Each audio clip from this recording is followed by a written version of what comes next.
everyone, Just Podcast TV is here. Please don't forget to like and subscribe and hit the bell icon to get notified on new contents. Cindy may have seemed carefree, but in fact, she was a conservative woman. She had known James since childhood and was reserved and traditional. She wasn't that comfortable exposing herself in front of so many people. She would have worn a one-piece suit, but the others had teased her into wearing a skimpy two-piece. This was probably the first time that Cindy had worn a bikini. Her entire face was flushed red, and she felt like everyone was watching her. At that moment, James was staring at her chest. She was so embarrassed that she hurriedly covered her chest with her hands. Then she said quietly, "James, why are you looking at me like that?" James quickly looked away and answered guiltily, "Oh, no, I was looking at the scenery. The background, I mean, this beautiful lagoon." He hurriedly turned away and felt heat flowing from his nose. He touched it with his hand and discovered that he had a nosebleed. Walking over to some chairs, he looked for a towel. He cursed himself. This was like a scene that would only appear in television dramas. Maybe his blood was actually boiling from all of the temptations. Carefree peppy Vanessa waltzed over and pointed at the magnificent view of Cindy's chest. She grinned and said, "What else can that bad boy look at? Of course he can't take his eyes off of this vista." Cindy already felt shy, and when Vanessa teased her like this, her cheeks flamed even redder. But her troubles had just begun. Katie came over and bent down to stare at Cindy's chest. She tilted her head to the side and clicked her tongue. Wow, no wonder James has a nosebleed. Those are really big. Vanessa boldly stood beside Cindy, looking back and forth from her chest to Cindy's. She pushed out her bust, then patted Cindy and said, "My dear, I didn't think you would really have such prodigious talent. In the past, I was quite confident with my own abundance, shall we say. But now, compared to you, this is simply not enough." She grinned maliciously. "What are the two of you talking about? This is so embarrassing." She stomped her feet and jumped directly into the hot spring. In her rush, she lost her balance and slipped under. She swallowed 2 mouthfuls of warm spring water and choked badly. Leaping up, she sputtered and coughed. If not for James, who had already dived in, helping her up, she would have been more embarrassed. When Vanessa and Katie saw Cindy fleeing in panic, they immediately laughed so hard that they leaned into each other, clasping their stomachs. Kristen walked over and said to Vanessa and Katie, "All right, the two of you, stop teasing Cindy." Only then did the three of them enter the hot spring with smiles on their faces. Being teased by Katie and Vanessa made Cindy more uncomfortable. When James pulled her up, she took the opportunity to jump into his arms. Her 2 arms instantly wrapped around his neck, and her 2 beautiful legs clasped at his waist. Her bosom was pressed tightly to James's chest. That soft touch made James feel as if he had been electrocuted.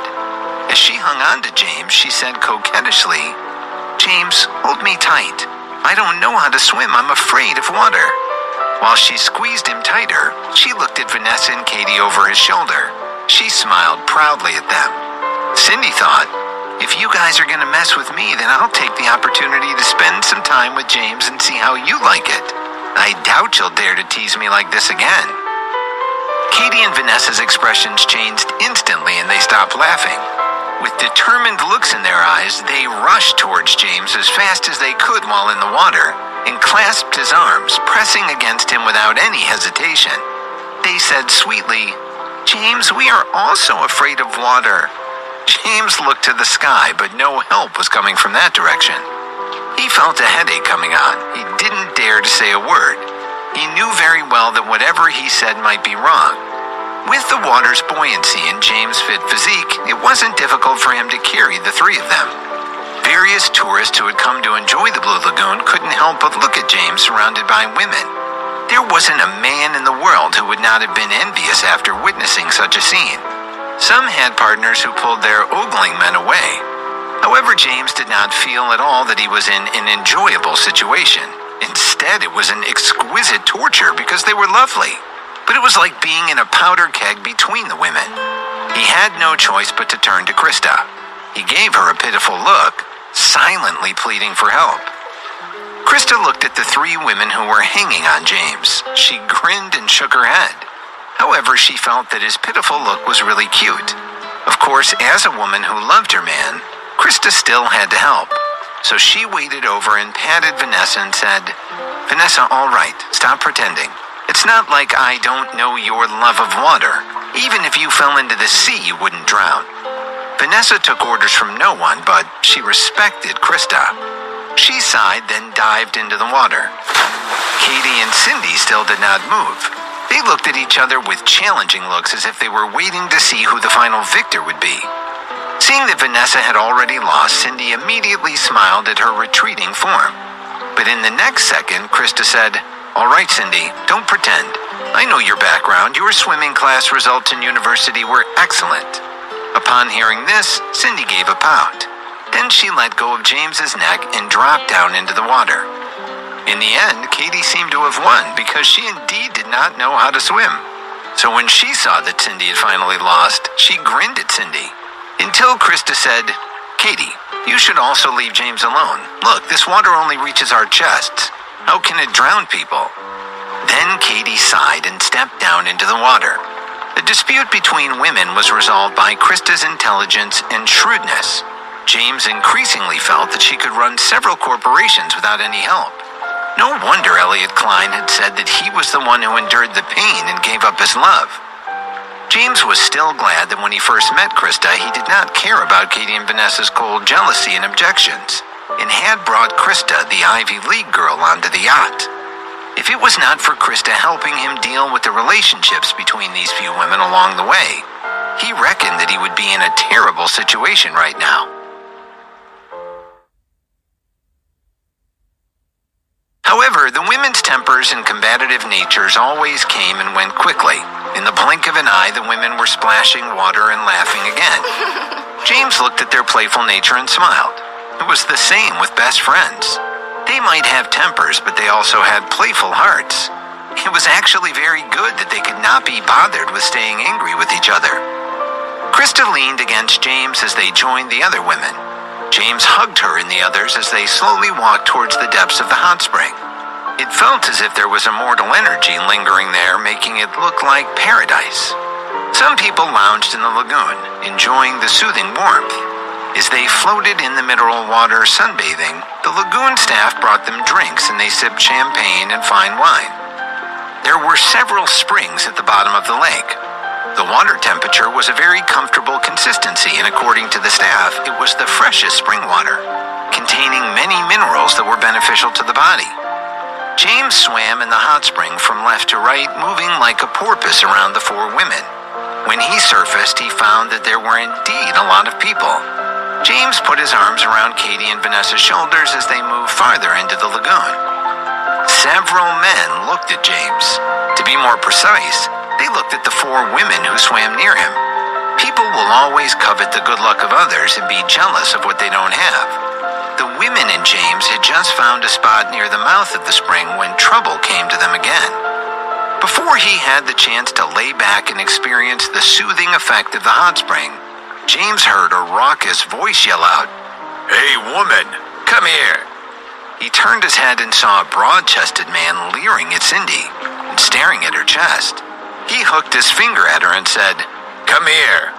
Cindy looked at him and said with a smile, "You must have mistaken me for someone else. I don't think I know you."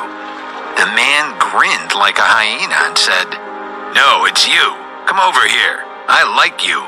Come play with me for a while. Name any price you want."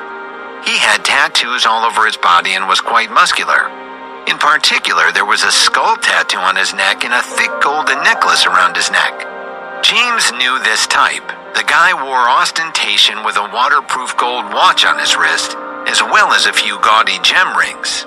One look and one could tell that he was as arrogant as he was rich. Cindy had never been treated like a prostitute before. She immediately turned red and didn't respond. She quickly turned around and hid behind James. However, the hot-tempered Vanessa suddenly stood, water cascading down her body, and pointed at the arrogant man.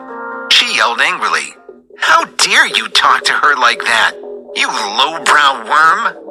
She might tease her own friend, but if others wanted to bully Cindy, that was not allowed. Even Cindy stood up at her words and put her hands on her hips as she glared at him. Although that guy deserved a beating, with Vanessa and Cindy stepping forward, James didn't say anything for the time being and just quietly watched.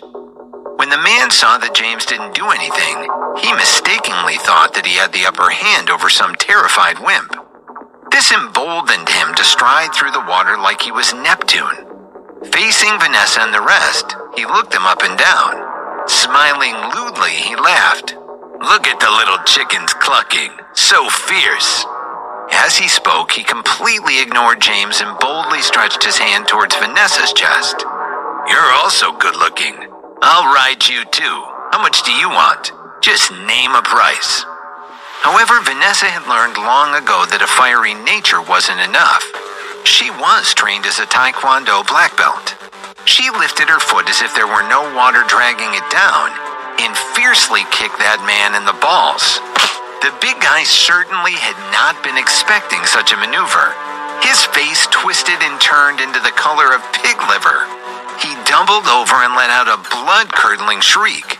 A group of young fit men with skeleton tattoos on the right side of their necks suddenly stood up at the edge of the lagoon. They jumped in the water and supported the man as he tried to catch his breath. They stood to either side in a defensive formation. One of the young men even asked with concern, "Boss, are you all right?" This guy had brought his goons to the hot spring. There were about a dozen of them congregating. They'd been scattered in the crowd before, so James did not notice them. Regardless of whether he was rich or had power, the guy was an ass. James knew the type. Thugs and petty thieves. The man's face was still purple as he clutched his balls. He didn't have the strength to answer his bodyguard's question. Vanessa had put full force behind her kick. The leader finally managed to catch his breath and straightened. He glared at the women. "Damn it! Gather up these shows for me. Tonight I'm going to mount them one by one and teach them a lesson." Damn it, it hurt so much. The group of bodyguards immediately turned around and looked at Vanessa and Cindy. Although Vanessa had a fiery temper, she was still just one person. Cindy had never been a fighter. When the surrounding tourists saw that something bad was about to happen, they immediately scattered afraid. They swam away but did nothing to intervene. James stood up, blocking the way to the two women. Cindy and Vanessa didn't back down but stood behind James, ready to join in. He was really proud of Cindy, knowing that she was willing to fight even if she had no training. Vanessa smiled at Cindy. Even if the sky fell, James could still lift them up. There was nothing to be afraid of. This was a man who was truly indomitable. As long as he was around, the only thing that would tremble would always be the enemy. The two bodyguards and James stood facing each other in the spring. None of them spoke. They rushed towards James, sneers on their faces, most likely thinking they'd have him flattened in seconds. The first bodyguard was tall, with a blonde brush cut. He rushed forward with no finesse or grace, presuming he was looking at a weak man. He raised his large fist to smash James. Eyes can deceive, and James's strength was within. He'd long ago mastered the forces that let him move so quickly. James was no longer an ordinary man, and his body's perception and senses of the surrounding environment were heightened. While the punch that the bodyguard threw seemed incomparably fierce and violent, James breathed out and everything slowed. The fist approached his face like a snail crawling over a leaf. The guard was also slowed by the water, but James reached up with his hand, clasping the guy's wrist and grabbing his arm with the other hand, then twisted. A loud crack filled the air and the man screamed. His arm was bent at a strange angle. People blinked, not sure what had happened, but they saw the bodyguard collapsing into the water, hugging his arm and screaming. The leader had a vengeful smile that froze into one of shock. The other guards blinked, looking around, trying to figure out who had hurt their buddy. There'd been a blur of movement. Only James and the four women behind him had indifferent expressions. They had seen too many things and knew the truth. The next moment, James took a step forward to greet the other bodyguards. He grabbed a thick, short man, lifting him into the air and swung him farther into the lagoon. A 200-pound towering giant was grabbed by James with both hands. Like a discus thrower, James took 3 steps and spun the man around, letting him fly farther out. James moved like a flame, flickering here and there, with only the faintest motion visible. Before any of the bodyguards could react, they were flattened or flung away, landing on top of each other halfway across the hot spring. Less than a minute had passed. His speed had been so fast, and it was as if he was not restricted by the water at all. The gang didn't know what hit them as they lay half-conscious in the water. As for the tourists who swam out of harm's reach, they stood staring, unable to speak. Then they began to point and whisper to each other, their voices growing in volume. Some looked on in fear while others looked amazed and began to move towards James. The scene of bodyguards flying around had simply dazzled them. "Oh my God, is he Superman? What did I just see? He can fight like that. Oh my God, I really admire him. I must get him to sign an autograph for me. Are we on a film set? That man is a fucking god." James heard all of the clamoring tourists but stood in the water staring at the leader, his hands behind his back. The man and his thugs slowly pulled each other to their feet, helping the ones with bleeding wounds or broken limbs. Many of them limped and whimpered, but no one offered to help them. The leader looked up and met James's fierce gaze. James repeated the motion the man had first used on Cindy. He hooked his finger, beckoning for the gang leader to step closer. "Come over here if you dare." The man stuck out his chest and shouted at James, "You'll pay for this. You don't know who I am." James, who was good at reading people's minds, knew that the man's heart raced. He was terrified, with no strength left for another battle.